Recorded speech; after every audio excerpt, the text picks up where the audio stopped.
Welcome to Soul Strengthening Sessions. It is Tuesday, August, I was going to say November. That's funny. Tuesday, August 6th, 2024, the year of new beginnings. Welcome everyone to Soul Strengthening Sessions. Tonight I wanted to revisit a teaching that I did. Actually, I don't have the teaching with me anymore. It's in another book that I had somewhere. It's somewhere. Hopefully somebody found it. But yeah, it's in one of my other notebooks. The last time I taught on renewal of the mind was in 2020. I think it was 2020. But yeah, so this is what I feel led to share tonight is renewing our mind, because we are and have entered the second half of the year of new beginnings. And I figure, well, the brain and the mind is the central nervous system of self. So what better place to start than the mind and getting our minds really healthy and strong and well and healed. So this is a free flow. I just feel I'm probably going to borrow some of my old teaching once it starts coming back to me, but also just fresh revelation, whatever the Lord's imparting to me as I'm starting to teach. However, I am going to use this foundational scripture that's found in Romans 12. And it's interesting because I just read Romans 12 the other day when I was sharing on the spiritual gifts. And as I was reading it, I was reminded of the teaching. I think that's probably why I wanted to teach on it today. But so the verse is found in Romans 12. And it is verse 2. It says, "Do not be conformed to this world, but be transformed by the renewal of your mind, that by testing you may discern what is the will of God, what is good and acceptable and perfect." Okay, this verse is just rich. There's so much in there. But clearly I'm going to highlight the transformation that occurs with the renewal of the mind. Because at the end of the day, we want a sound mind. We want a mind that is strong, that is healthy, that is sound, that is that has regained its clarity, its peace, its power. A lot of times, more often than not, I will say that we lose our stability and our footing when we are under any kind of life fractures, clearly. But when we're under stress, now stress is a everyday common thing. We all have stress. But stress is the culprit to bringing disharmony in our mind and bringing dysfunction in our mind. Now, the reason this is important is because the mind, as I said earlier, is the central nervous system of self. So if our minds are not at peace, if they are under confusion or under any kind of chaos, it will wreak havoc on the rest of self. So it's very important for us to understand this concept of number one, how do I have a sound mind?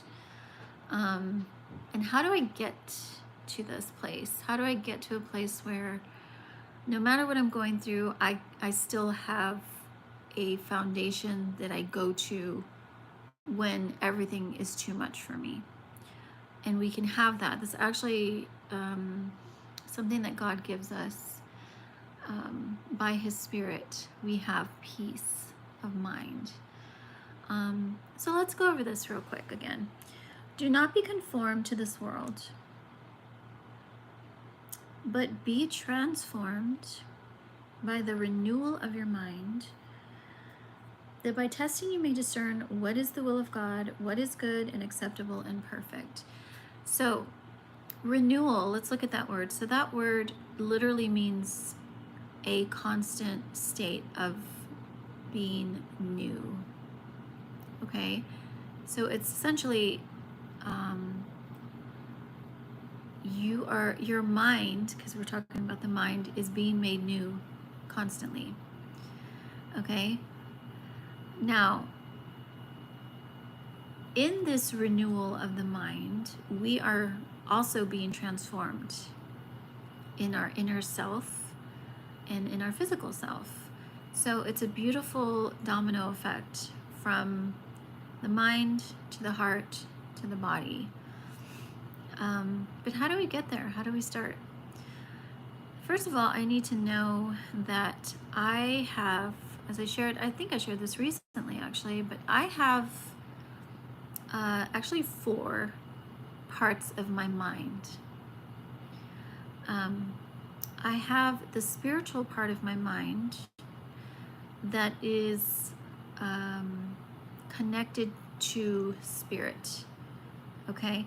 That is, I have the ability to receive and release to spirit. Now, hopefully it's the Spirit of God, because that's the only place that you're going to find that peace and that soundness that you intrinsically need and long for to find your stability in your mind. Okay, then there's the mental, intellectual part of the mind. And this is our logic, our reasoning. This is where most of our thinking transactions occur, or thinking patterns occur, is in the intellectual part of the mind. Okay?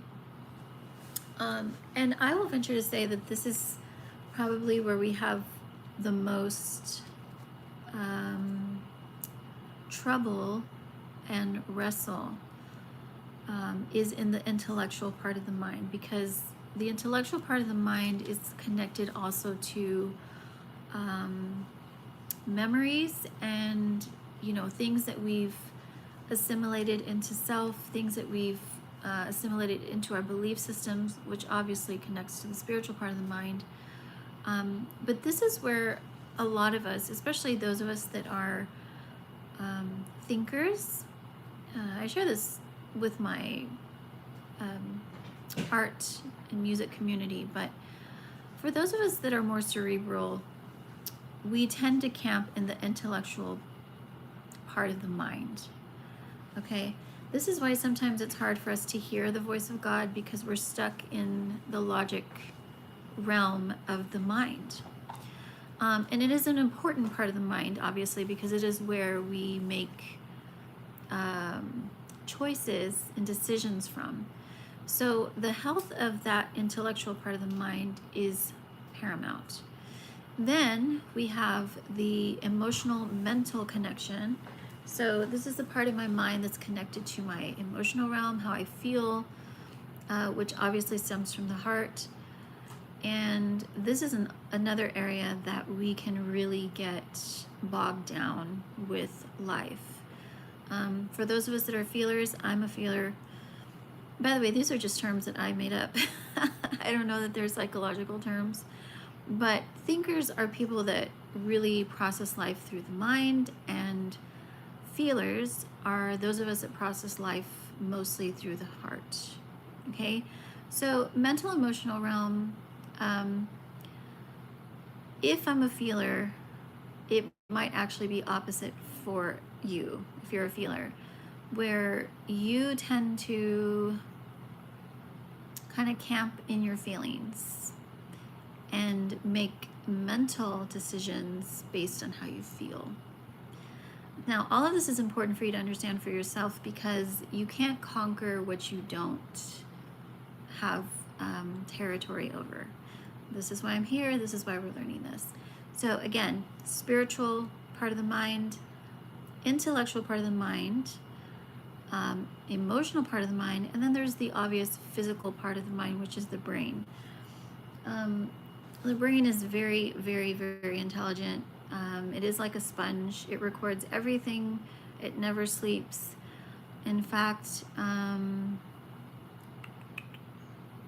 this is why it's important for us to be, as I like to say, guardians of the spiritual gold of our mind, so that we are standing guard against things that are coming at us that are not healthy for us. So that's just a little foundation to start with. So how do I get to this place of understanding to renew my mind? Now, we all, as I share, two foundational pillars to our brokenness: our childhood trauma and our adult experiences, or I should say experiences from adolescence to now, wherever you are. I have to make a choice to connect with self first and foremost. So if I want to know, why do I keep having these toxic patterns? Why do I keep thinking things that I know are not healthy for me or good for me? Or why do I keep feeling, negative emotions? And why am I stuck here? And inevitably, I will make decisions based on all of that. The way I think, the way I feel will in turn determine choices that I make. So when I choose to take inventory of my heart and my mind, then this is how I begin to learn to renew my mind. So I first need to see, where am I missing it? And this is something that I would encourage you to do. So a simple, kind of homework assignment for you would be to journal. I teach journaling in my one-to-one sessions. It's actually part of our session is a 5-minute journal where you just sit down and you just empty the contents of your mind. There is no agenda. There's no focal point. It's literally just writing whatever's coming to mind, or doodling, or whatever you feel to release. And the reason this helps is because it sort of declutters the excess of what you're thinking. Okay? The second step to this would be to go over what you've written down. Now, it doesn't have to be 5 minutes. It can be 2 minutes. It can be 7 minutes. It can be whatever you want it to be. It can be 10 minutes. But the idea is to incorporate this practice of releasing your thoughts. I encourage this usually at the end of the day, because you've already gone through the day and you've accumulated everything of the day. And to do it at the end of the day is a nice way to release. To let go and to kind of assess, okay, what happened today? What was I thinking? Where was I at mentally? Where was I at emotionally? What are some things that I'm not pleased with, that I feel like I need to work on or change? Or what are some things that I am pleased with, that I feel like I'm doing pretty good at? So all of this helps you to, again, assess, where am I at mentally? Once you have a good idea, and I would encourage you to do this daily. So if you take a week's inventory of journaling, it's a good indication of where your thought patterns are. So let's say, you go to work and you have, let's say, a conflict with a coworker or something that bugs you at work. You're going to find that theme probably throughout your week. But as you continue to write, you'll start to see a progress in how you're releasing these thoughts. And the goal here is to really get to some roots of your thinking patterns and your kind of processes of how I'm looking at life, how I'm looking at myself, how I'm looking at others. And all of this is important for you so that you can know what you need to renew in your mind. Okay? Let's go back to this verse. Do not be conformed to this world, but be transformed by the renewal of your mind, that by testing you may discern what is the will of God, what is good and acceptable and perfect. Okay, so again, like I said earlier, this verse is just meat. There's so much in it. First of all, we need to have a fixed gaze. We need to have a focus on what I esteem to be healthy. Okay, so I need to know, first of all, that my mind will only be as strong as the health of my spirit. So I teach this all the time, but your soul realm needs, I mean, this is how we were wired. It needs an anchor, a spiritual one. So if I don't have a spiritual anchor, I'm going to be all over the place.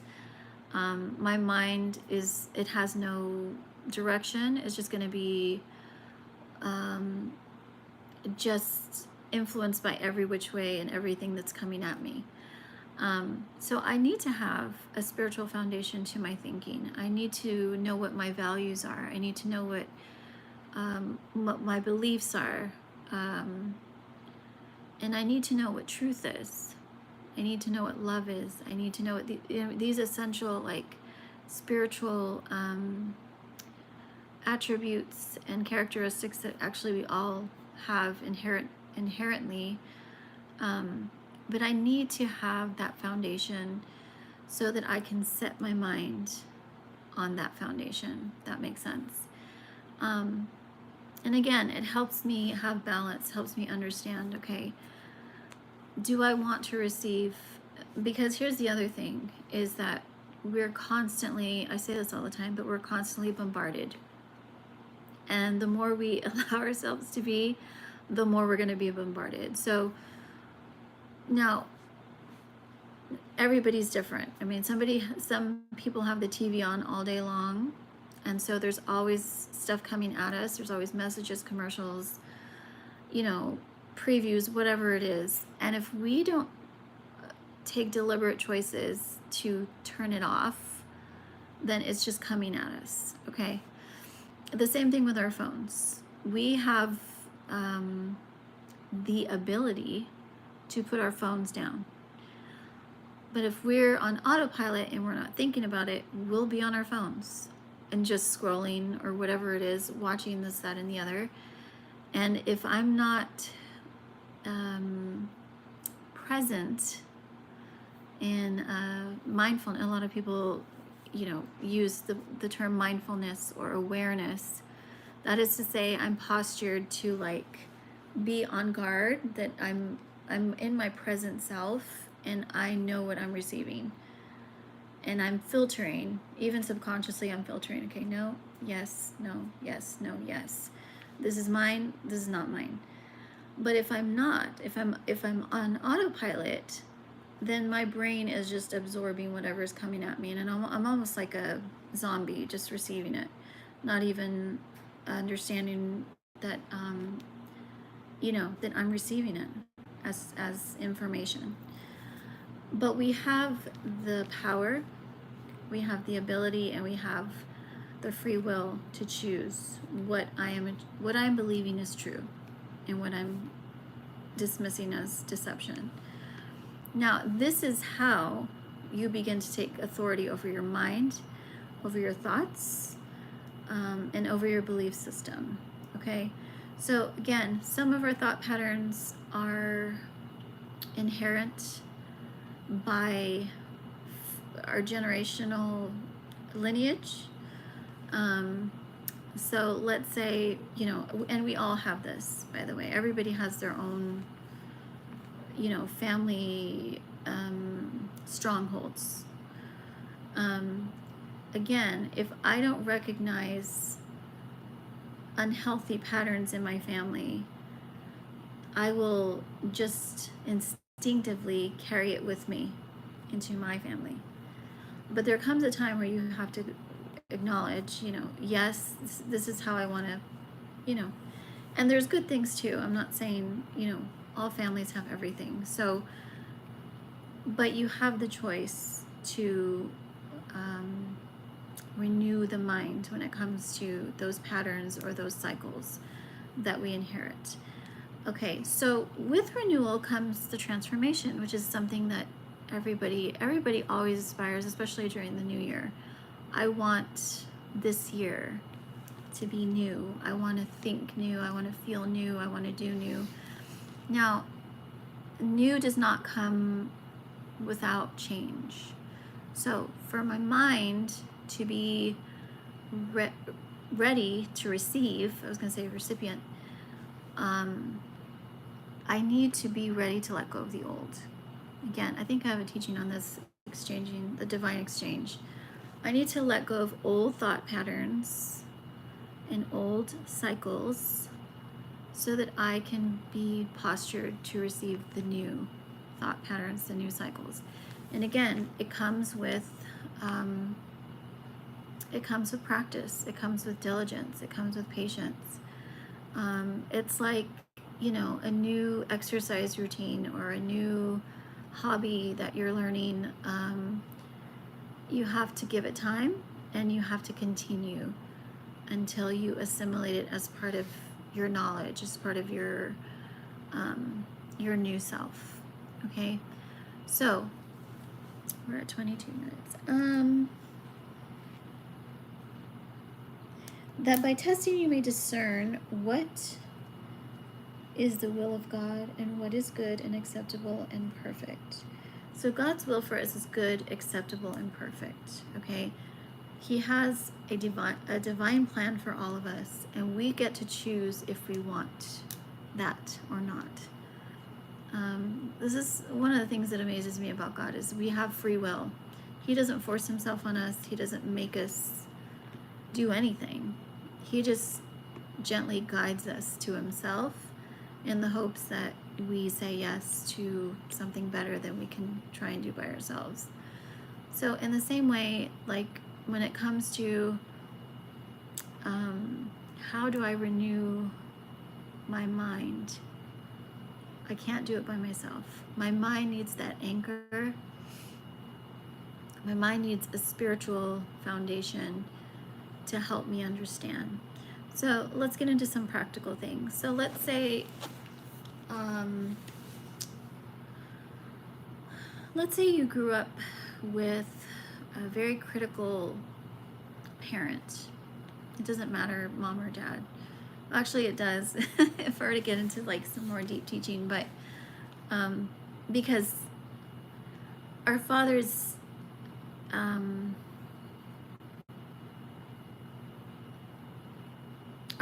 actually help us with identity. This is why we carry the Father's name. It's a sign of a symbol of identity, of ownership. So we inherit our identity from our fathers. Now, with mothers, we inherit self-worth. So this is just a side note. I mean, I could get into this, but I can't tonight. I want to stay focused on this. But let's say you had a critical parent, okay? And knowing what I just said, this might actually give you more perspective and understanding and background. And your parent, again, because they're broken too. We're all broken. We're all learning. We're all growing. But they did not esteem you growing up. You heard a lot of negativity, criticism, Maybe they didn't accept you for who you were. They kind of wanted you to be somebody else. They wanted you to, let's say they wanted you to be a lawyer instead of, uh, I don't know, a zookeeper or something. And they never really embraced you for your individuality or for who you were. So you carry this wound of low self-esteem, okay? And your life is sort of filtered through that self-deprecating image. Now, maybe you're just learning and discovering that this is how you've always seen yourself. You've always kind of had low self-esteem and been kind of sheepish and not felt confident in yourself. Well, you can still renew that self-image by coming to truth and understanding that your worth is actually not contingent on anybody's opinion about you, because worth is God-given. It is a spiritual acceptance and embrace that no man can take and no man can give. So how do I come to this place where I start to see myself as worthy? I start to see myself as, unique. I do have to come to that place of, first of all, spiritually believing the truth that I am loved, I am cherished just the way I am, and then still make peace with, your parent that still thinks, well, you should have been a lawyer. And that's okay. Again, I mean, for some of us, like, some of it is generational. Like, there's different, and we have different mindsets than our parents did, and our children will have different mindsets than we did. A lot of it is based on society. Again, doesn't mean we have to conform. As we were just reading, do not be conformed to this world, but be transformed. So even in my conformity that has been badly aligned for myself, I can still choose to unlearn what I've already learned. And this is what I'm trying to help you understand, is that to renew my mind, I must have truth. Absolute truth. Now, the world teaches truth to be relative. Truth to be, what's the word? Like, it's just based on what I think or what I feel, or how, today I feel this, tomorrow I feel that, and there's no absolute. So it's kind of hard to set yourself on something that is not steady. Now, with spiritual truth, it is absolute. It doesn't change. It doesn't waver. It doesn't change. Not based on anything that's going on in the world, not based on trends, fads, popular opinion, politics, religion. All of that has nothing to do with absolute truth. So I need absolute truth to help me have an anchor, so I can, in a healthy way, change my mindset from the old toxic patterns that I've believed to healthier patterns and thoughts, and break cycles. Now, once I get here, this is where the transformation begins, because as a man thinketh, so is he. I'm only as strong as I think. This is why, and this is why we're always harassed mentally by the enemy or by the world, and why we wrestle with our own inner turmoil mentally first. Because if you can get someone to change their mind about something, then the rest follows suit. Again, soul is mind, heart, decisions, choices. It's thoughts, emotions, and decisions. So if my mind, again, if my mind's a mess, it's in chaos, I have no peace, I have no clarity, I have no direction, I have no, zeal for life, I have no, then I'm going to feel horrible. I'm going to feel blah. I'm going to feel depressed. I'm going to feel anxious, stressed, all of these things. And my decisions are going to line up with how I feel. So getting my mind to a place of absolute truth that doesn't waver, doesn't change, helps me to set my mind on what is true so that I can assimilate it to how I believe about myself, about God, about others. That by testing you may discern. Okay, testing. So again, I'm testing what I'm receiving as truth.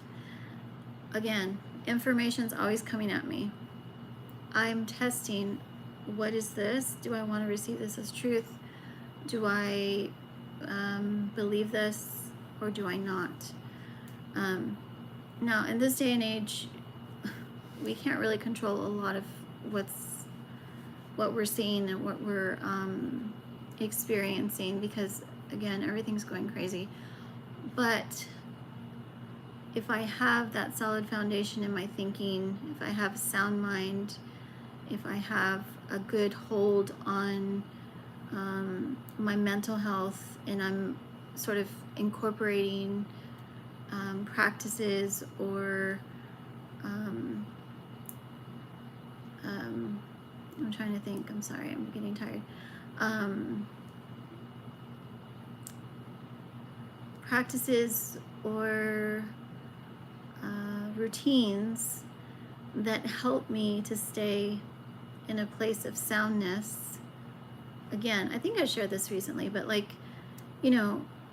giving myself time to unplug before I go to bed so that I can sleep well.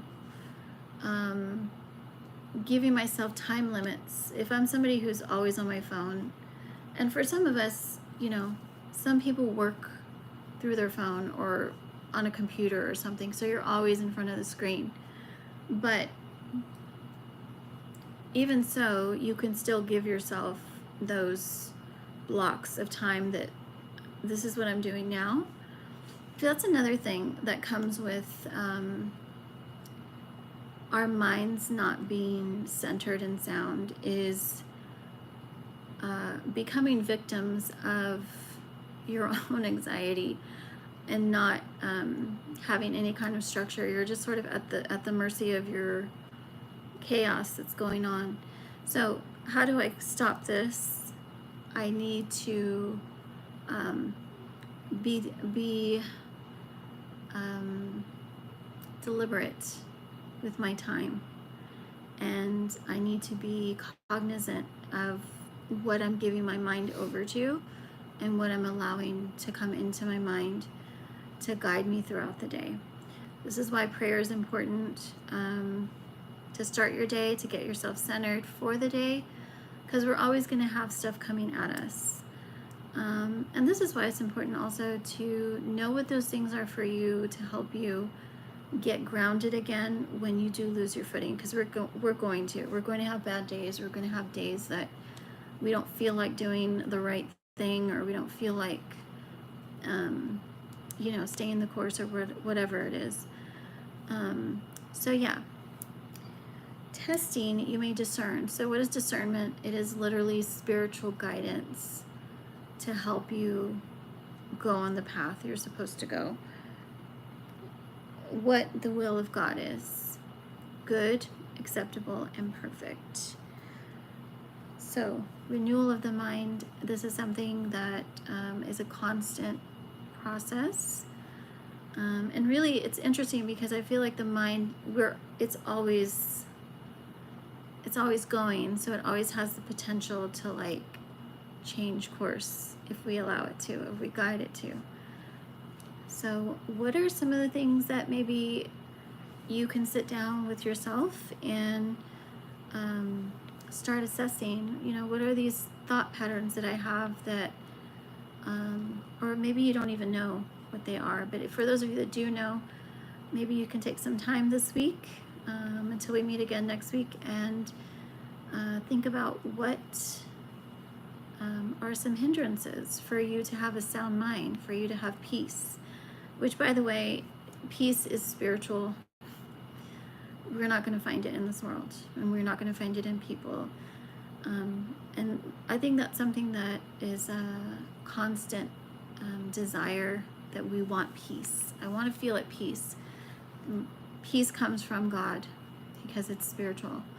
So if that's something you're wrestling with, then it's more of a spiritual journey for you, that you need to find Him first so He can pour that peace into your mental realm. What else? Confusion, the same thing. Confusion comes from the enemy. So if you feel like your mind's just constantly like, I can't make decisions, I don't know what's going on, I'm always stressed, anxious, some of that could just be spiritual warfare that you're not aware of. But again, going to God and asking Him to kind of bring you to center, and then start to assess, what are my thoughts? This is where that journaling comes in, that journaling practice, to see what is it that you're thinking about. Now, again, some of us are just in really hard seasons right now. You have a lot going on with family or with health or circumstantial, and it's hard to find stability. But again, that comes from the spirit realm. So I encourage you to find that first and foremost. But if you're in a place where you're doing pretty good and everything's pretty stable for the most part, but you're wrestling with a couple of,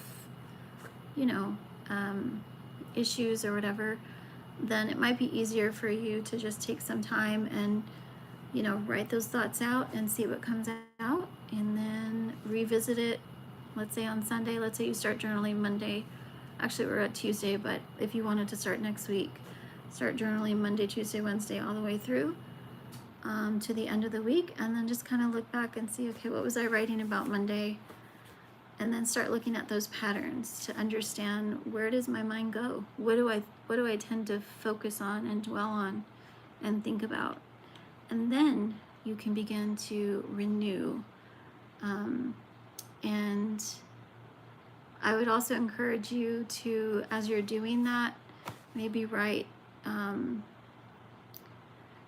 some goals that you have for yourself, or maybe some ways that you would prefer. Like, let's say you're a constant worrier, and like you're looking at your writing, you're like, gosh, I worry about everything. Like, everything stresses me out. Well, so your goal might be, okay, how do I be less anxious? How do I not worry so much? So your goal is to find, some time to quiet your mind, because that's really the start, is to quiet your mind and center yourself, so that you can start to see what's really a pressing issue and what's me just making a big deal out of nothing. Which, by the way, that's something I've wrestled with a lot, is worrying. But anyways, I hope this has blessed you. I hope you all are doing well. What else do I have coming up? The workshop. I apologize. Y'all, I wanted to do the workshop last month, or no, April. April is when I had planned to do our workshop, but I'm gonna try and get it to you this month. Our Reflect, Release, and Restore. It's a very good workshop. It's very intensive, and yet it's very foundational. But I will try and give you at least a week's notice, so you guys have enough time to sign up for it, because I would like you to book that one if you can. Yeah, that's it. I guess I will see you guys next week, unless, of course, I have anything else to share. Hope y'all are doing well. Keep your mind sound, because the days are dark and crazy. Talk to y'all soon. Love you. Bye.